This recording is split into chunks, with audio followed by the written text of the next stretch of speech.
Hello, welcome to Elizabeth Reads. We have Girl in Real Life here, which is such a great book. We are now on chapter 10. We vlogged our daughter's first period. I'd watched Mom and Dad's interview on Good Morning so many times over lunch that by the end of school, I could practically quote it word for word. Mom's makeup was way heavier than usual, and they must have blow-dried Dad's hair or something because it was about 30 centimeters higher than it normally was. Spud was at Games Club, so I sat on the wall at the end of my drive and tapped the play icon. I didn't want to watch it again, but I couldn't help it. Like I had to keep checking it definitely happened. Welcome back, Lisa the presenter says to the camera with a bleached teeth smile. Now, starting your period can be a tricky time in any girl's life, but imagine sharing it with millions of people online. That's exactly what our guests this morning have done. They are parent vloggers Jen and Lars Anderson, and their video about their daughter Eva starting her period has gone viral. They are here to tell us all about it. Jen, Lars, welcome to Good Morning. Mom and Dad smile at exactly the same time and say, "Good morning." They probably rehearsed it on the train. Jeremy, the co-host, leans toward them and says, "Your channel is called All About Eva, and you've shared everything about your daughter from toddler tantrums to birthday parties to spot outbreaks. So far, your video about Eva's first period has had over 1 million views and the hashtag Period Warrior is trending. In case you haven't seen it yet, here's a clip." I sniffed and felt cold air go up my nose as they played the first bit of Mom's video. Thankfully, it stops before Mom holds up my unicorn pants. "So," Lisa says, "you're established family vloggers and you've shared many things about Eva over the years." Mom and Dad smile and nod together like synchronized swimmers. Lisa glances down at a card she's holding. "Eva's 13 now, quite a tricky age. What made you decide to share her first period with your subscribers?" Dad squeezes Mom's hand. I only noticed it the third or fourth time I watched. Mom smiles and says, "Lars and I always think very carefully before we post anything about Eva." I couldn't help snorting at that. "And you know, Eva's a bit of a late starter, so I'd had this period gift box for a while. We had the most wonderful period party to celebrate this important milestone in Eva's life." "Yes," says Lisa, looking at the camera, her caramel-colored hair glistening in the studio lights. "I think we have some photographs of the period party." Photos of our living room covered in period-themed decorations came up on the screen, and you can hear Mom's voice saying, "It was a really important moment in Eva's life and in mine as her mother, and I wanted her to feel supported and that sorry Lars." The camera cuts to her smiling at Dad. "We wanted to give Eva the message that periods aren't embarrassing. They're nothing shameful, and share that message with our subscribers." Just then, Dad stretches out his leg and accidentally kicks the coffee table. He laughs and says, "Jen and I wanted to make reaching this milestone a positive and empowering experience and use our platform to help empower other parents." "And was it a positive experience?" Jeremy asks. "I mean, for Eva? Because we have had some comments that are quite critical on our Facebook page this morning." "No parent has the right to share this kind of thing online." That's from Audrey and Milton Keynes. And John in West Lothian says, "What a cruel thing to do to your daughter." What do you say to those people who think some things about our children should remain private? "Well," Dad says, "I would say that we're an open family. We talk frankly about these things at home, on and off camera. Our channel is an extension of that openness. Jen and I don't believe Eva should feel embarrassed about it." I press pause because I know what's coming up.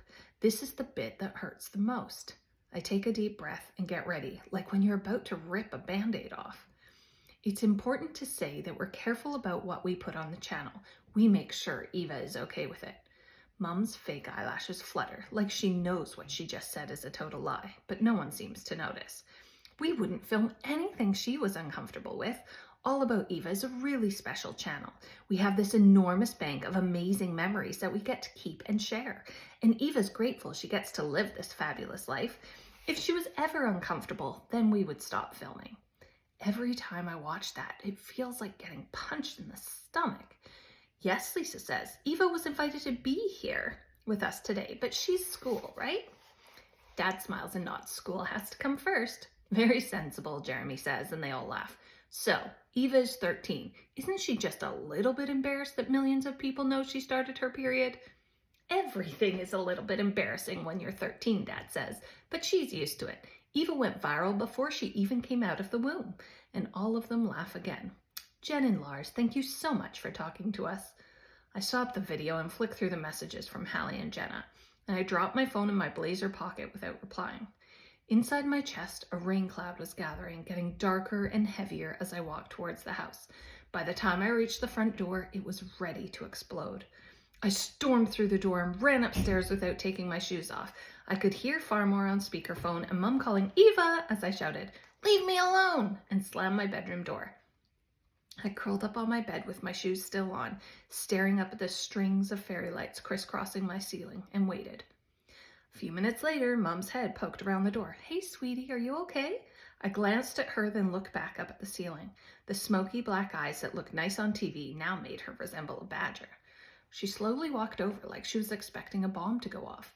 I felt her sit down next to me on the bed. "So, you watched it?" I folded my arms and twisted my hands in so she couldn't take them.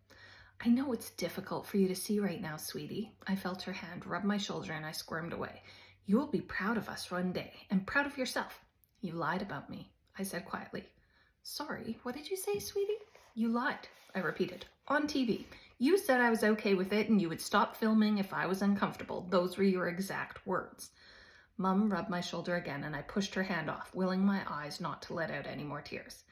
"Eva, as your parent, sometimes we have to make decisions about what the best thing to say in certain situations. Dealing with the media is like juggling fire. Say one wrong word and that's it, total disaster. I'm sorry you're upset. I feel awful, but what could I say? We were on live TV." She squeezed my arm, then got up. "I'm sorry. I know how I hope you know we do all of this for you." "Yeah, right," I whispered. I blinked and a tear rolled down my face. I looked over to see if Mum had noticed, but she'd already turned around. My phone vibrated for the millionth time, and Karis's name flashed up. "You okay? What did they say?" I'd ignored everyone else. Messages, tags, screenshots, all the clips being shared. I don't know, maybe I thought if I ignored them I could pretend this wasn't really happening. The only one I'd replied to so far was the picture Spud sent me of his head photoshopped onto King Charles I's body. I wiped my eyes and replied to Karis. The usual stuff they always say, like it's not a big deal. Karis replied, "Talking about you on TV is a big deal. Hope you're okay." My phone buzzed with another message from her. "So glad you volunteered as my class buddy, by the way." I replied, "Me too." Dad's voice came up the stairs. "Eva, Farmer wants to speak to you." I threw my feet over the side of my bed and went out to the landing. Dad was at the bottom of the stairs holding out his phone. I ran down, grabbed it out of his hand, then went back up to my room and closed the door. Hearing Farmer's voice say hello was enough to make my eyes watery again. I tried my best to sound like I was okay, but holding tears back made my nose sting, and Farmer asked if I had a cold. "Did you watch their interview on TV?" I asked. Farmer was quiet for a moment. "Yes, your dad sent it to me. Did you know it's only 4 weeks now until you're coming over? I'm hoping it won't be blowing a gale by then." "So what did you think about the interview?" The line went quiet, so I said, "Farmore," to check she was still there. "I think your mom and dad are very busy with the channel. It must be getting very popular. And I think you are wonderful. You know what else I watched today? A porpoise." I smiled, leaned back against my pillows, and listened to my grandma's voice. I could hear gulls in the background. It was like being carried all the way across the ocean and swaddled in her arms. I could feel the prickly softness of her woolen cardigan, her breath on my hair, the smell of Gronkel soup on the stove. And I was that other Eva again, not the one everyone was laughing at, or the one Mom and Dad lied about on TV. The real one. All right, see you next time.